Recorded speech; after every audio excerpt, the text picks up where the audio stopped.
มาสูงพี่น้องไต้แผ่นดินยาวขามาขบงากันตั้งขาใส่หนุ่มแทงวันหนึ่งค่ะ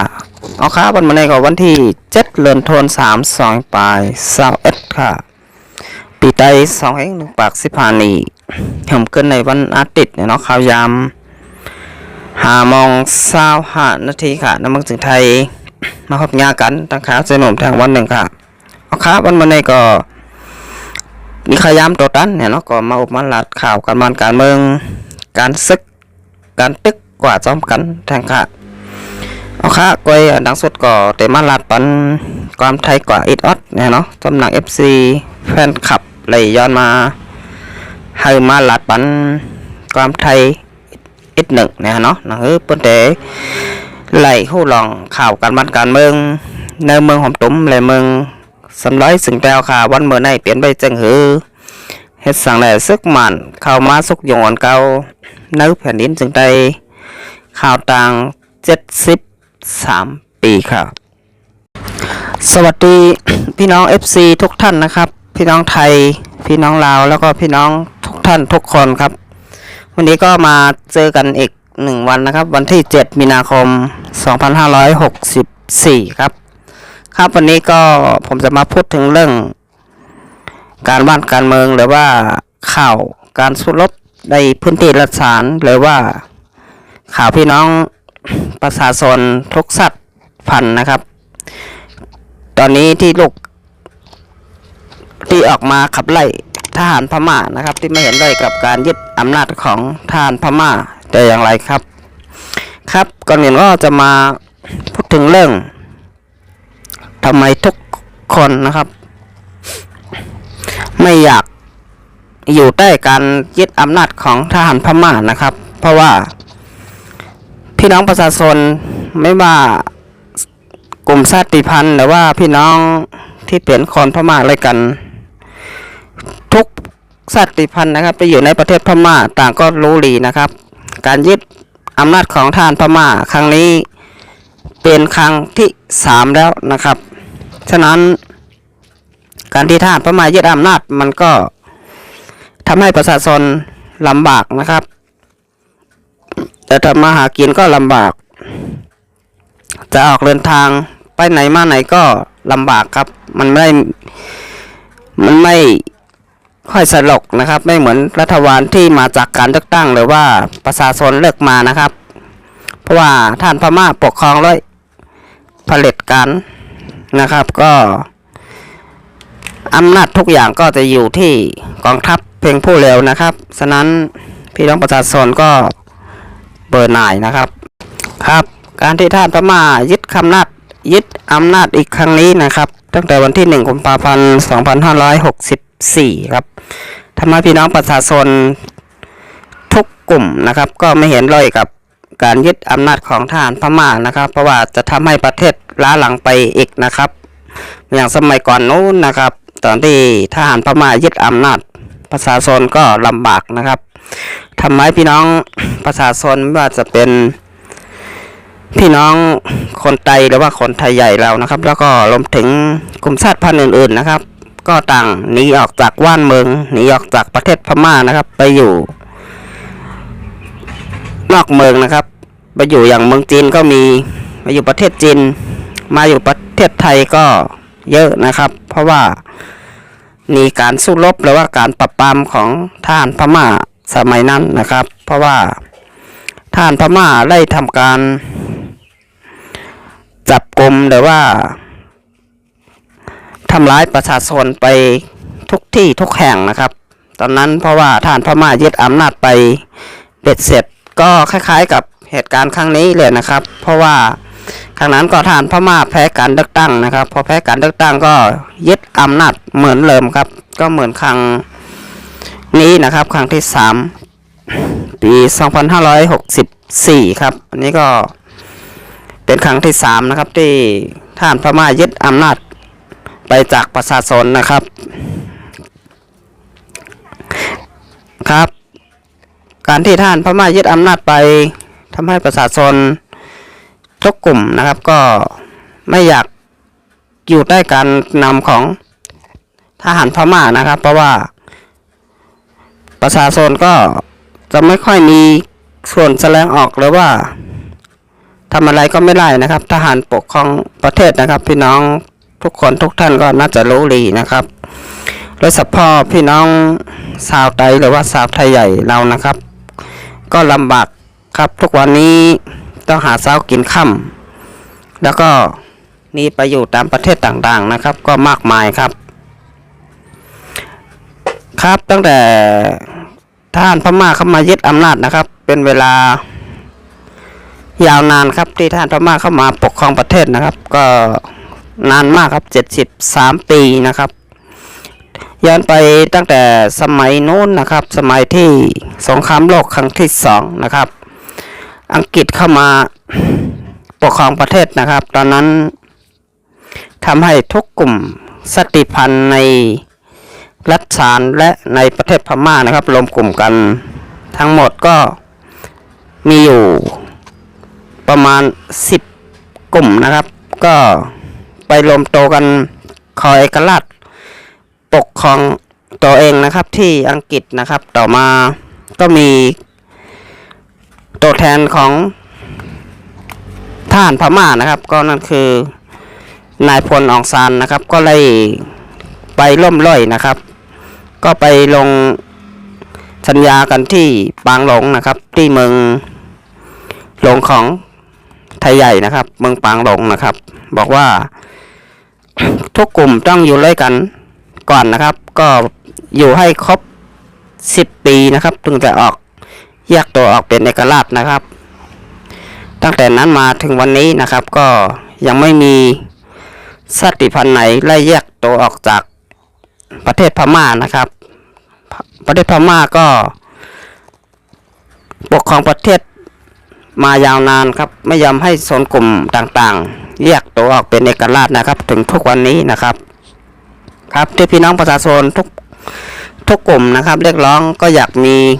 กปกครองตัวเองนะครับแบบว่าปกครองเมืองไข่เมืองมันนะครับอย่างไทยใหญ่ก็มีอยู่55 จังหวัดนะครับก็อยากปกครองตัวเองไม่ว่าจะเป็นพี่น้องกันเลงคัดสินพี่น้องมอญแล้วก็กลุ่มชาติพันธุ์อื่นๆนะครับก็เรียกร้องให้ทหารพม่าหรือว่ารัฐบาลพม่านะครับให้โซนกลุ่มต่างๆนะครับมีส่วนได้ปกครองตัวเองนะครับเดี๋ยวว่าให้ทหารพม่าเป็นรัฐบาลกลางก็ประมาณนั้นนะครับแต่ทหารพม่าก็ไม่ยอมรับข้อนี้นะครับทหารพม่าบอกว่าจะไม่ให้ปกครองตัวเองนะครับบอกว่าให้รวมกับประเทศพม่าเท่านั้นนะครับอันนี้ก็ถกเถียงกันมาตลอดนะครับในข้อตกลงหรือว่าข้อหยุดยิงนะครับใน NCA ก็ประมาณ 5-6 ปีนะครับแต่ก็มันไม่ไล่คืบหน้าอย่างที่คิดนะครับถึงมาวันนี้ NCA ก็คงหยุดเพียงเท่านี้แหละครับก็ไม่สามารถเดินหน้าต่อไปได้นะครับเพราะว่า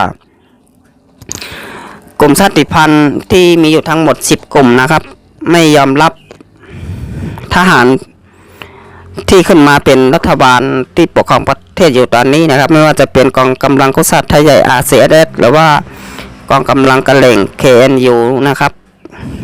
ก็อีกหลายๆกลุ่มนะครับก็ทั้งหมดก็มีอยู่10 กลุ่มครับที่รวมกลุ่มกันไว้นะครับครับอันนี้ก็จะมาบอกพี่น้องให้รับทราบรับรู้กันนะครับแล้วก็อีกอย่างหนึ่งนะครับทำไมไทยใหญ่ไม่ร่วมกับพม่านะครับก็ไทยใหญ่ก็สมัยก่อนนู้นนะครับตอนที่ยังไม่ได้อยู่ภายใต้การปกครองของประเทศพม่านะครับก็ปกครองตัวเองนะครับมีเจ้าฟ้าหรือว่าเจ้าเมืองต่างๆนะครับตอนนี้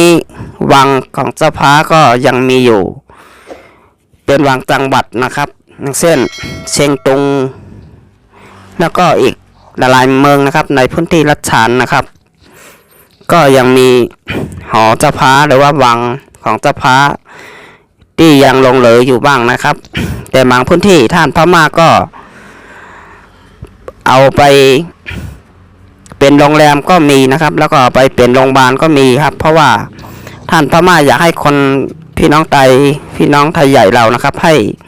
ลืมอดีตหรือว่าไม่อยากให้รู้ประวัติศาสตร์ความเป็นมาของพี่น้องไทยใหญ่นะครับไม่อยากให้คนรุ่นใหม่หรือว่าคนรุ่นปัจจุบันนี้นะครับได้รับทราบรับรู้ถึงอดีตของพี่น้องไทยใหญ่ว่าเป็นใครมาจากไหนแล้วก็ประมาณนี้แหละครับพี่น้องที่คนรุ่นใหม่ก็ถ้าไม่บอกต่อๆกันไปก็อาจจะไม่รู้นะครับว่าเราเคยปกครองบ้านเมืองแล้วก็เคยมีเจ้าฟ้าหรือว่าเจ้าเมืองต่างๆนะครับไม่ได้อยู่ภายใต้การนำของท่านพม่าแต่อย่างไรครับพี่น้องคนไทยใหญ่เรามีภาษาของตัวเองนะครับแล้วก็มีภาษาแล้วก็มีวัฒนธรรมนะครับแล้วก็มีหนังสือของตัวเองนะครับก็ทุกสิ่งทุกอย่างก็ไม่ได้ใช้ของพม่าแต่อย่างไรครับมีหนังสือมีวัฒนธรรมแล้วก็มีทุกสิ่งทุกอย่างนะครับไม่ได้เกี่ยวอะไรกับทหารพม่านะครับแม้แต่ธงชาติก็ธงชาติของตัวเองนะครับก็ประมาณนี้นะครับไทยใหญ่กับพม่าภาษาก็ไม่ได้เหมือนกันนะครับแตกต่างกันไปอย่างสิ้นเชิงครับไทยใหญ่กับพม่าเพียงแต่ว่าอยู่ประเทศเดียวกันเท่านั้นเองครับไม่ได้เป็นคนเผ่าเดียวกันครับก็จะมาพูดเพียงเท่านี้แหละครับวันนี้การสู้รบในพื้นที่รัฐสารต่างๆก็ไม่มีนะครับวันนี้ก็ยังเงียบสถานการณ์ก็ปกติครับถ้ามีการสู้รบหรือว่าเหตุการณ์อะไรที่เกิดขึ้นนะครับก็จะมาแจ้งให้พี่น้องได้รับทราบรับรู้กันต่อไปครับส่วนความเคลื่อนไหวของพี่น้องประชาชนในเมืองต่างๆในไม่ว่าจะเป็นนครย่างกุ้งมันเตเลตองกีหรือว่าเมืองหลวงของประเทศพม่านะครับก็ยังมีพี่น้องประชาชนออกมาขับไล่ทหารพม่าอยู่ทุกวันนะครับเพราะว่าพี่น้องประชาชนไม่ยอมรับนะครับการที่ทหารพม่า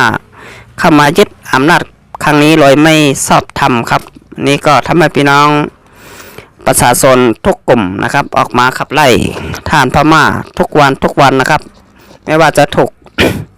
ทหารพม่ายิงตายประมาณ50-60 คนนะครับแล้วก็หมัดเจ็บอีก100 คนครับแล้วก็ถูกจับกุมอีกก็เยอะนะครับแต่พี่น้องประชาชนก็ไม่ท้อถอยนะครับต่อสู้มาจนถึงทุกวันนี้นะครับ1 เดือนกับ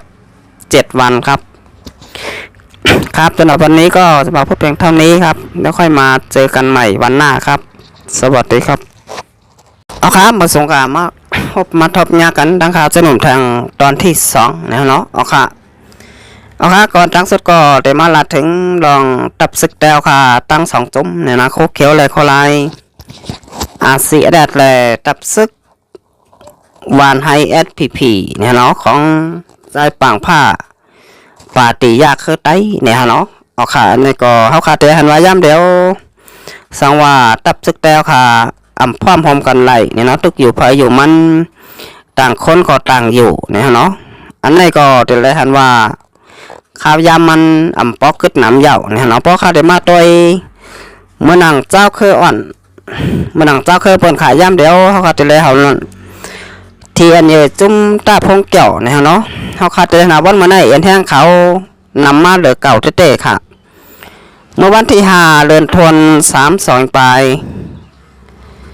21ค่ะเขาขาดจะว่าจุ้มเทียนเนี่ยจุ้มตาพงเกี่ยวจนลงเมืองใต้ปะถ่องเนี่ยเนาะก่อแห้งซึก3 ปักไปเข้ามาในเจเบงลาเซียวจึงได้ปะถ่องค่ะอันนี้ก็จะเลยหันว่าหลากหลายไว้เนี่ยเนาะก็ว่าเมื่อก่อนป้นมาปีน้องคนหวานคนเมืองนี่ก็ยำหอบเบี้ยวก็ยำหันเศษปอกเนี่ยเนาะกับนั้นพอขาเตมาตัวลองซึกร้อยตามเทียนจุ้มตาพงเกี่ยวเนี่ยเนาะอันนี้ก็จะเลยหันว่าเอ็นแห้งซึกเขานำมาเตะขาบนเมื่อไหร่กับนั้นพอขาเตมาตัวตับซึกวันให้ก่อตั้งมาข้าวตั้ง50 ปีไปเนี่ยเนาะอันนี้ก็เอาผมลมเมืองใต้ปอดท่องไรเสียมกา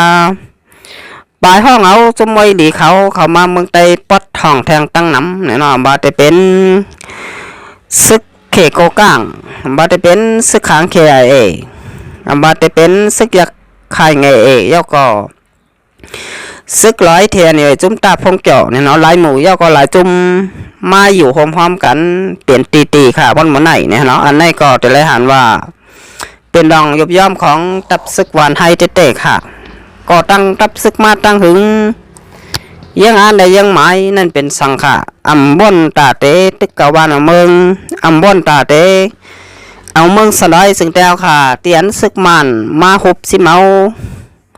เมื่อก่อนป่นมาหันต่อถึงยามเดี๋ยวป่าน10ป่านข่าวต่าง73ปีค่ะอันนี้ตับซึกหวานให้อำขี้อำใหม่ตึกเป่าๆชดๆอยู่ติ๊กๆค่ะนี่ฮะเนาะกับนั้นถึงวันมื้อไหนยังอันใดยังหมายซึกหวานให้นั่นเตียนเก็บเอาลูกหลานพี่น้องเจ้าคือเมืองสลอยจึงไตมาเฮ็ดโทษสู่เจ้านั่นแน่เนาะเอาไว้ตึกไตต่อไตก้อยค่ะอำบ่นมีแผนการตาได้ลึกตึกซึกมานให้ออกกว่าเนื้อแผ่นดินจึงไตค่ะวันมื้อไหนเนี่ยฮะเนาะอันไหนข้าวใจหนุ่มหันถึงว่าเฮาค่ะยามเดียวนี่ซึกมานยึดอาณาจึงเมืองก้นเมืองก็ออกมาในกลางใจสารคัดห่าวแห้งๆปอขาเตมาตัวเตอตั้งไหนในซึกกุมหมู่กูจุ้มมันมีอยู่ในเมืองสลายซึ่งแต้วค่ะนั่นโดไลออนกันเสแลตึกต่อซึกมานค่ะตึกกูโฮกูตังกูผ่ายกูลายอันในวนมาตื้นเตเป้ซึกมานไหลค่ะในเมืองก็เขาหลุดโดยปอขาเหมือนว่าซึกมานเตญาตั้ง2 ฝ่าย 2ตั้งเนี่ยเนาะก้นเมืองก็ตึกก้นซึกก็ตึกอันไหนตื้นเตเป้ซึกมานเลยค่ะกำเดินมาเฮาขาจังดึบลำซึกมานออกกว่าเมืองแผ่นดินจึงไตปลายมืออยู่เมืองเขาก็จางเป็นเลยค่ะอัมบาเตเป็นพี่น้องไทยเขาเกาหลีพี่น้องกูเจ้าคือเปื่อนก็หลัดจังนั้นค่ะเฮาขาลีเอาเตอตั้งลีในเสดึบตึกแหล่รูปลำซึกมันเฮาออกกว่าในแผ่นดินซึ่งไตเอาค่ะเย่าค่ะวันเมื่อไหนตื้อตั้งมันดีตื้อตั้งมันปั่นเตะค่ะสังว่าเป็นจังไหนนี่ซึกมันก็เตมีข่าวยำตาเตแฮนซึกหล่อตึกตับซึกจุ่มเจ้าคือตีมีอยู่ในเมืองสน้อยซึ่งแต้วค่ะก็ว่าวันเมืองเขาอ่ำต้อนสุกยงอ่ำต้อนมีหลองสุกยงอ่อนเก่าเหมือนหนังมันเหมือนในเสปอกค่ะสังว่าเขาซิมอาณาจึงเมืองเนี่ยเนาะเขาคาดเดนว่าเมื่อก่อนป่นมาหันต่อถึงยามเดียวนี่ข้าวตัง60 ปี70 ปีปลายค่ะในเมืองมานเต้นั่นมีหลองสุกยงอ่อนเก่ามาเสปอกค่ะก็ว่าปักตึกไรเปลี่ยนตีในเมืองมันกำปาน้ำมาเปลี่ยนตีในเมืองสันดอยซึ่งแต้วขาเลยในเมืองปีน้องตีอยู่ในเมืองสันดอยซึ่งแต้วขากันนานก้อยเนี่ยเราวันมาในเฮาขาดเลยหันว่าคนตีอยู่ในเมืองใหญ่เมืองหลงนี่บาจะเป็นตองกีมันทะเลยันกุ้งในปีต่อจ้าขอเจ้าไหนออกมาในกลางใจสารคัดลองซึกมันซิมานาจึงเมืองอยู่กูมือกูวันค่ะอันนี้ค่ะสังว่าตับซึกเข้าค่ะอันมีอยู่กูหมู่กูจุ่มน้ำเต้ๆค่ะมีเป็น10 จุ่ม20 จุ่มในกว่าไรอันมีอยู่ในเมืองสลายจึงไตเลยในเมืองของตุ้มตั้งเสียงตั้งมดเนี่ยเนาะอ่อนกันตึกอ่อนกันต่ออ่อนกันดื่มลำซึกมันอันไหนเขาจะหนุนมันถึงว่าเป็นเตอตั้งหลีเต้ๆค่ะค่ะอันไหนก็แต่เลยว่าเป็นเตอตั้งหลีเนี่ยเนาะสองล้อข้ามตึกกับต่อวันมันไหนเนี่ยซ้ำเดปตึกปต่อวันไหนแต่อันย้อนเอา NCA ค่ะเนี่ยเขาจะหนุนมันถึงว่าได้เปลี่ยนกว่าระยะไปแล้วค่ะแต่อันย้อนเอา NCA ในก็วันมื้อในมีอาโจยาหรือว่าลงปองจึงเตียนคนเมืองเลิกมาเย่าเนี่ยเนาะซึกมันก็เตปันไรค่ะย่าก็นั้นตับซึกกุหมู่กุจุมที่มีอยู่ในเมืองสลายซึ่งแต้วค่ะเตป้าซึกมันอ่องเป้เนี่ยเนาะคนตีมาในกลางเจอเสแลตีงับคนในกลางเจอเสียงมดเย่าจ่องคอยตึกต่อซึกมานค่ะเนี่ยเนาะเขาจะนำมาถึงว่าพอถึงมันนั้นมาซึกมานก็โลไลสุกยุงจำคนเดียออกมาในกลางเจอยาวค่ะเขาเตะลืบลำยาวกว่าเขาเตะขาแฮมเป็ด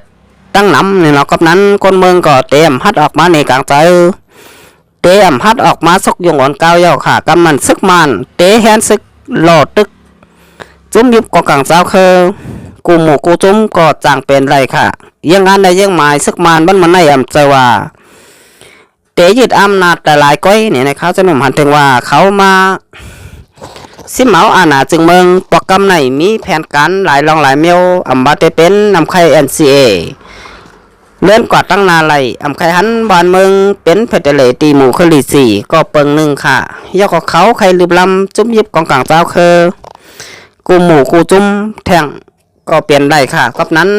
เฮาขาดแต่แลว่าเมื่อก่อนป้นมาเอาค่ะพ่อเขาได้มาต้อยย้ำเดี๋ยวนี่จุ้มยิบกองกลางเจ้าคือตีมีแล้วเมืองสนอยเสียงแต้วค่ะมาเจอไข่ลืบด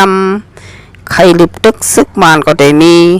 จุ้มเดี่ยมไข่ตึกลืบก็ซ้ำได้มีเหมือนกันค่ะกับนั้นซึ่งเขาขากับหมูกุจุมพร้อมกันเป็นน้ำหนึ่งใจเดียวกันได้เนี่ยฮะเนาะมังกรมอเตกลาดว่ามักก้องเฮาไปมีไปเป้งป้อเต็มทนก้นซึ่งเฮาไปเต็มทนนี่ก็จางเป็นไรค่ะกับนั้นพอขาดมาโดยวันเปิดเมืองเปิดเนี่ยเนาะหลายวันหลายเมืองมาได้เป็นเมืองจึงไทยตีซึกมันเข้ามาซิมเอาเมืองเขาอันนี้ก็เปิ้นก็ตึกเอาต่อเอาเฮ็ดกูละลายเฮ็ดกูปลายกำเดินสดมาก็ลืมลำซึกมันออกกว่าเนื้อแผ่นดินจึงไทยไหลค่ะสังว่าก้นเมืองเลยก้นซึกพร้อมกันเขาค่ะก็ด้วยทางเมืองเวียดนามก็เหมือนกันค่ะปานซึกกำผาปกำสองเนี่ยเนาะซึกอเมริกันแต่ซึกฝรั่งเศสอันนี้ก็เข้ามาหุบซิเมาเมืองเวียดนามก็อยู่ไว้แต่อาณาจักรของเขาอันนี้ค่ะก้นเมืองเปิ้นก็เฮ็ดจังหือต่อสู้มาเนี่ยก้นเมืองเลยก้นซึกเป็นก้นเมืองจอยกันตึกจอยกันต่อจอยกันลืบจอยกันห่อค่ะเฮ็ดกูละลายเฮ็ดกูไปกำเดินมาลืบล้ำซึกอเมริกันแต่ซึกฝรั่งเศสออกก่อนในเมืองเวียดนามไหลเหมือนกันค่ะอันนี้ด้วยค่ะแหละบาจะเป็นเมืองถึงไทยบาจะเป็นเมืองเวียดนามเปิ้นก็เลยถูกซึกต่างต่างคือต่างบ้านต่างเมืองมาคูเบาซิเมาอันนี้เปิ้นก็ตึกต่อเอาขึ้นไหลเนี่ยเนาะกับนั้นเปิ้นเฮ็ดไหลก็เฮาคาก็โดไหลเฮ็ดไหลเหมือนกันค่ะเปิ้นก็ฮอดกว่าถึงเฮาคาก็กว่าฮอดกว่าถึงตีเยื่อหมายไหลเหมือนกันค่ะสว่าเฮาคาคัดเจอกว่าวันน่ะเนี่ยเนาะสว่าคามคัดเจอเฮาคามียังอันในยังไม้เนี่ยอยู่ที่เก่าก้อยอันนี้เขาขาก็จางกว่าถึงตีหอดยัดถึงตีไปจางกว่าถึงตียังไม้ค่ะสังว่าเขาขาจอยกันเฮ็ดจอยกันหาล็อกไล่เนี่ยเนาะเอาขาบนมันในขาจะหนุ่มมันถึงว่าถึงขายามตีปีน้องเจ้าคือเมืองสน้อยจึงได้เข้าขาบนมันในบาอยู่ไว้บ้านเด้อบาอยู่ไว้เมืองเหลอเนี่ยก็หล่อไหลมาจอยกันค่ะจอยกันตกจอยกันต่อมีแห้งเงินก็จะแถมปันตับซื้อข้าวขาเฮาปอเปลี่ยนแห้งใจกว่ามีแห้งใจฮักเจอเคยเลยวันเมืองก็โหลไรกว่าเฮ็ดซื้อขานหับกันเจอจัดวันเมืองค่ะเฮาขามีใจฮักเจอเคยวันเมืองใครกว่าเฮ็ดซื้อขานมีเงินอันนี้ก็มาตึกโซนพี่น้องเจ้าคือเมืองสนายจึงใจเฮาค่ะเฮาปอป้องใจกับมันการเมืองเฮาปอมาเฮียนหูการบ้านการเมืองกันนำค่ะหนังเฮอทีนี้ก็นั้นเฮียนหูการบ้านการเมืองมีก็นั้นมาทำข่าวการบ้านการเมืองเนี่ยเนาะเอาค่ะอันนี้ก็มันเป็นนาทีผลพรของพี่น้องเจ้าคือเมืองสนอยสึงดาวค่ะกุกกุคนก็มีผลพรเนี่ยเนาะรัดคือเมืองใจลูกรัดคือตู้ใจลีออกค่ะอันนี้ก็เฮาค่ะเตเลยหันว่าสังวานเมืองเฮาค่ะลีนั่นเนี่ยเนาะเฮาค่ะก็เตเลยใจลีกว่าตั้งโจตั้งจัดต่อโจลุกบานดานเฮาค่ะเนี่ยเนาะก้อยดัดคือจู่แต่ก็เดใจลีโจเก็บโจกำก้อยเมื่อหนังบานเมืองเฮาค่ะ